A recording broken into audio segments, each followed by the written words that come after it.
Tidak semua ruang belajar adalah tempat yang aman. Terkadang di balik papan tulis dan gelar akademik tersembunyi wajah kekuasaan yang disalahgunakan. Kisah ini bukan tentang aib, ini tentang keberanian seorang perempuan yang memilih bangkit ketika hidupnya dihancurkan oleh orang yang seharusnya membimbingnya. Namanya Alia, bukan nama sebenarnya, seorang mahasiswa biasa dengan mimpi sederhana, lulus, membahagiakan orang tua, dan membangun masa depan yang lebih baik. Namun satu peristiwa mengubah segalanya. Alia tumbuh di keluarga sederhana di kota kecil yang jauh dari hiruk-pikuk kemewahan. Ayahnya seorang buruh harian, ibunya membuka warung kecil di depan rumah. Sejak kecil Alia memahami satu hal, pendidikan adalah satu-satunya jalan untuk mengubah nasib keluarga mereka. Karena itu, ia belajar dengan tekun, menahan lelah, dan menyingkirkan banyak keinginan demi satu tujuan, menjadi sarjana pertama di keluarganya. Saat diterima di universitas negeri ternama, Alia menjadi kebanggaan orang tuanya. Di kampus ia dikenal pendiam, sopan, dan selalu patuh pada aturan. Ia jarang bergaul, memilih menghabiskan waktu di perpustakaan atau mengerjakan tugas hingga larut malam. Baginya dosen adalah figur yang harus dihormati, orang-orang berilmu yang tak mungkin berniat buruk pada mahasiswanya. Salah satu dosen yang paling berpengaruh dalam hidup akademiknya adalah dosen pembimbing yang dikenal tegas, cerdas, dan berwibawa. Banyak mahasiswa segan padanya, termasuk Alia. Ia percaya penuh, tanpa curiga sedikit pun. Dalam benaknya tak pernah terlintas bahwa ruang kampus, tempat ia menaruh mimpi dan harapan, akan menjadi tempat di mana hidupnya justru diuji paling kejam. Semua bermula dari bimbingan akademik yang sering dilakukan secara pribadi. Awalnya pertemuan itu terasa wajar, membahas tugas, penelitian, dan masa depan akademik Alia. Namun perlahan Alia merasakan sesuatu yang tak bisa ia jelaskan. Kalimat-kalimat mulai terasa menekan, sikap berubah, dan batas profesional seolah menghilang.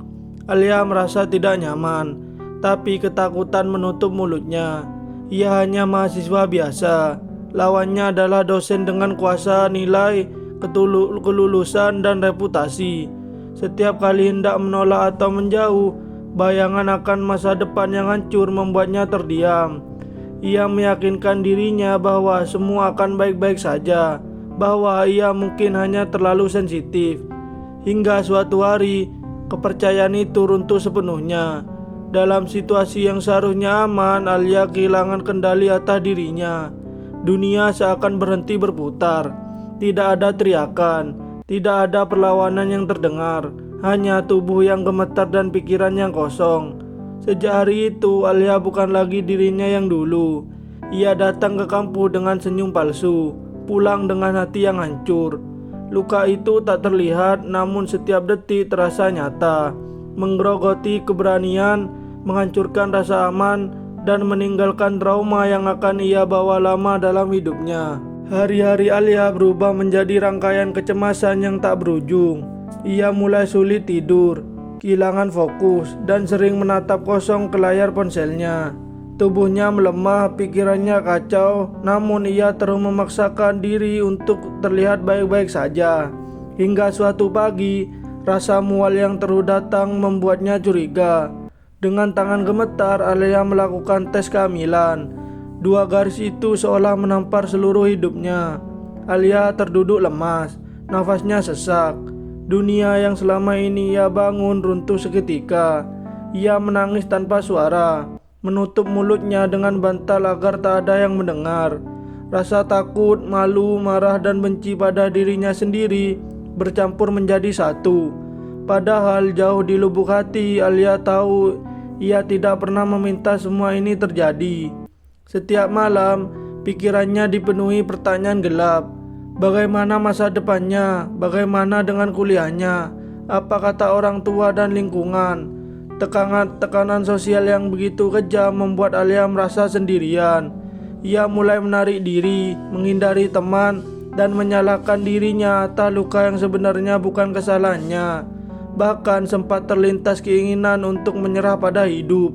Namun setiap kali menutup mata, Alia teringat bahwa ada kehidupan lain yang kini bergantung padanya.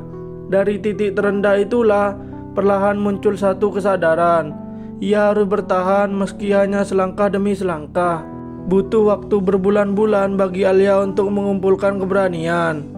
Suatu malam dengan suara bergetar dan mata sembab, ia akhirnya menceritakan semuanya kepada sahabat terdekatnya. Tidak ada penghakiman, yang ada hanyalah air mata dan genggaman tangan yang menguatkan. Untuk pertama kalinya Alia merasa tidak sendirian. Dari situlah ia memberanikan diri berbicara kepada ibunya. Tangis Alia pecah saat semua rahasia yang ia simpan akhirnya keluar. Ia bersiap menerima kemarahan, kekecewaan, bahkan penolakan. Namun yang ia dapatkan justru pelukan hangat dan kata-kata yang mengubah hidupnya, bahwa ia tetap berharga, tetap dicintai, dan tidak pernah salah. Dengan dukungan keluarga, Alia mengambil keputusan paling berat dalam hidupnya, melapor dan bersuara. Ia tahu resiko besar, ia akan diragukan, disudutkan, bahkan disalahkan. Namun Alia sadar diam hanya akan melenggangkan kejahatan yang sama pada korban lain. Langkah itu bukan tanda bahwa ia kuat tanpa rasa takut, melainkan bukti bahwa keberanian bisa lahir dari luka terdalam. Saat Alia berdiri dan memilih bicara, ia bukan hanya memperjuangkan dirinya sendiri, tetapi juga membuka jalan bagi perempuan lain untuk berani berkata cukup. Perjalanan Alia tidak langsung berubah menjadi mudah setelah ia berani bersuara. Justru sebaliknya, hari-harinya dipenuhi proses yang melelahkan, emosional, mental, dan fisik. Ia harus menunda kuliah, menghadapi tatapan orang-orang yang tak memahami keadaannya, serta menelan bisik-bisik yang seringkali lebih menyakitkan daripada luka itu sendiri. Namun kali ini Alia tidak lagi sendirian. Ia memiliki keluarga yang berdiri di sisinya, dan perlahan ia belajar menerima kenyataan tanpa menyalahkan diri sendiri. Alia mulai menjalani konseling untuk memulihkan jiwanya yang rapuh. Di sana untuk pertama kalinya, ia memahami bahwa trauma bukan tanda kelemahan, melainkan bukti bahwa ia pernah berjuang bertahan. Ia juga bertemu dengan sesama penyintas, mendengar kisah-kisah yang membuatnya sadar bahwa luka ini bukan hanya miliknya. Dari sana tumbuh empati, kekuatan, dan keinginan untuk kembali hidup. Saat hari kelahiran tiba, Alia menetaskan air mata, bukan karena kesedihan, tetapi karena harapan. Anak itu hadir bukan sebagai simbol masa lalu yang kelam, melainkan sebagai cahaya baru. Alia berjanji pada dirinya sendiri untuk hidup lebih kuat, lebih berani, dan lebih bermakna. Pelan tapi pasti, Alia melanjutkan pendidikannya melalui jalur yang ia bisa. Ia mungkin kehilangan banyak hal, tetapi tidak kehilangan masa depan. Dari reruntuhan itu, hidupnya Alia bangkit bukan sebagai korban, melainkan sebagai perempuan yang memilih berdiri dan melangkah maju.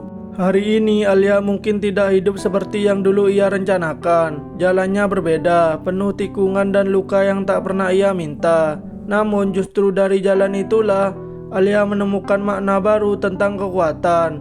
Ia belajar bahwa hidup tidak selalu adil, tetapi manusia selalu punya pilihan untuk bangkit atau menyerah.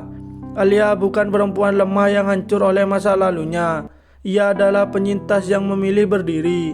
Meski kakinya gemetar, ia adalah ibu yang melindungi kehidupan meski hatinya pernah remuk. Dan yang terpenting, ia adalah bukti bahwa korban tidak pernah pantah disalahkan. Kisah ini bukan untuk menebar ketakutan, melainkan untuk membuka mata bahwa kejahatan bisa bersembunyi di balik jembatan, gelar, dan senyum terhormat. Bahwa diam sering dipilih karena takut, bukan karena salah. Dan bahwa keberanian satu orang bisa menjadi harapan bagi banyak jiwa lain. Untuk siapapun yang sedang menonton dan mungkin menyimpan luka serupa, ingatlah satu hal, kamu tidak sendirian. Suaramu berharga, hidupmu berharga, masa depanmu masih ada. Karena dari luka terdalam, sering lahir cahaya paling terang. Dan seperti Alia, kamu pun berhak untuk bangkit, sembuh, dan hidup dengan penuh harapan. Terima kasih yang sudah menonton. Semoga yang saya sampaikan bermanfaat dan menambah wawasan bagi kalian semua. Jangan lupa like, komen, share, dan subscribe. Peace out.